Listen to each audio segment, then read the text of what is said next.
Three alleged sex offenders receiving high bonds in Jackson Municipal Court today.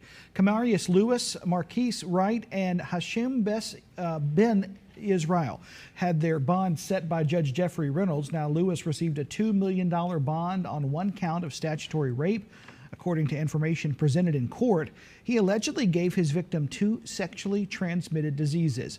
Wright received a $6 million bond on counts of statutory rape, capital kidnapping, and exploitation of children.